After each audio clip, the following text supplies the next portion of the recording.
အားလုံးပဲမင်္ဂလာပါကျမနန္ဒာပါဒီနေ့မှာတော့ကျမကတအိမ်မကြာခဏကြတတ်တဲ့အမျိုးသမီးတွေပေါ့နော်အဲ့လိုလူမျိုးတွေအတွက်ပြုလုပ်ရမယ့်ယောဂကျင့်စဉ်လေးပြသပေးသွားမှာဖြစ်ပါတယ်ဒီအခုလုံးမဲ့ဟာလေးကတအိမ်ကြတတ်တဲ့လူမှမဟုတ်ဘူးနော်ခလေးမွေးပြီး45ရက်ဆိုတာနဲ့စလုပ်လို့ရပြီခွဲမွေးတဲ့သူပဲဖြစ်ဖြစ်ရိုးရိုးမွေးတဲ့လူပဲဖြစ်ဖြစ်လိုက်လုပ်လို့ရတယ်ပေါ့နော်ကျမတို့ကအဓိကပြန်ပြောရမယ်ဆိုရင်တအိမ်မကြာခဏကြတတ်တဲ့လူတွေဆိုလို့ရှိရင်လေ့ကျင့်ခန်းလုပ်ပေးရတယ်ပေါ့နော်အရန်ကြပါများလို့ရှင်တော့ဆေးရုံဆေးခန်းမှာသွားပြီးတော့ခွဲစိတ်ကုသတာမျိုးလည်းလုပ်ရတယ်ပေါ့နော်ဒါပေမဲ့ကျမတို့ကတအိမ်ကြခြင်းရဲ့နောက်ဆက်တွဲစီးအိမ်မှာလိုက်ကြတတ်တယ်ပေါ့နော်စီးအိမ်ကြတဲ့အတွက်ကျမတို့ကစီးမကြာခဏသွားတယ်ရှီလိုက်တာခြီလိုက်တာမျိုးတွေခုံလိုက်တာမျိုးတွေဆိုရှင်စီးထွက်တတ်တယ်ပေါ့နော်အဲ့လိုမျိုးတွေဖြစ်တတ်တယ်အဲ့ဒါမှနောက်ထပ်ဆိုးဝါးဖြစ်လာတယ်ဆိုဝင်းအိမ်မှာကြာလာတယ်ဟုတ်ပြီနော်စီးအိမ်ပေါ့ဝင်းအိမ်မှာကြာလာတယ်ဝင်းအိမ်ကြာလာပြီဆိုရင်ဘာဖြစ်လာပြီလဲဆိုတော့ကျမတို့ကဝင်းကြံတာတွေဝင်းတွေအရန်ချုပ်တာမျိုးတွေပေါ့နော်အဲ့လိုမျိုးတွေအစားဖြစ်လာတတ်တယ်ပေါ့နော်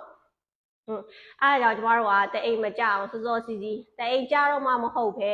ပုံမှန်လေးဒီလိုမျိုးလုပ်သွားပေးခြင်းအဖြစ်ကျမတို့တအိမ်ကြခြင်းကိုအလုံးဝကာကွယ်ပေးတယ်ပြီးလို့ရှိရင်ကျမတို့ရဲ့ဒီတင်မာတဝိုက်ဘိုက်တဝိုက်ဒီဘိုက်အောက်ပိုင်းပေါ့နော်အောက်ဘိုက်တဝိုက်ကြောသားတွေတမ်းမာစီတွေပေါ့နော်โอเคအားကြောင့်ကျမနဲ့တူအားလုံးပဲလိုက်လုပ်ကြည့်အောင်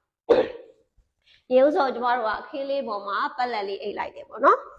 ပက်လက်လေးအိတ်ပြီးကျမတို့ရဲ့ခြေထောက်ကိုတင်မာအကျယ်တိုင်းခွဲတယ်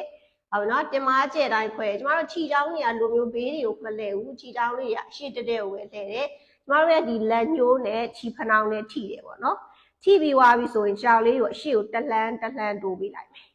ဟုတ်တော့နည်းနည်းပဲတော့အရန်အကျယ်ကြီးမဟုတ်ဘူးအဲ့လိုတိုးပေးပြီဆိုကျမတို့ကဒီအောက်ပိုင်းဒီကိုယ့်ရဲ့မိန်းမကို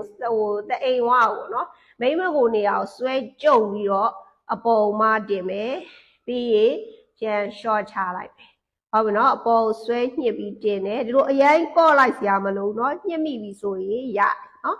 โอเคပြန်ချမယ်ဆွဲညှစ်ပြီးတင်ပေးပါโอเคပြန် short မယ်မားလိုက်တဲ့အချိန်မှာကျမတို့ကလေထုတ်လိုက်တယ်ပေါ့နော်ပါဇက်ကနေလေကိုဖူးဆိုပြီးထုတ်လိုက်တယ်ချရင်လေကိုရှူလိုက်တယ်နော်ပတ်ဆိုအပေါ်တင်အောက်ချအမြန်ကြီးလုပ်စရာမလိုအဓိကကျမတို့ကဆွဲညှစ်ဖို့ပဲပေါ့နော်ကိုယ့်ရဲ့ညှစ်အားလေးကိုတီးဖို့ပဲတိန်နေရာကိုမိမကိုနေရာကိုဆွဲညှစ်တယ်ပြီးရင်သားလေးပြန်ကျုပ်လိုက်တယ်စအိုဝါတွေကညှစ်လိုက်ပြီနော်ဆွဲကျုံပြီးမာတယ်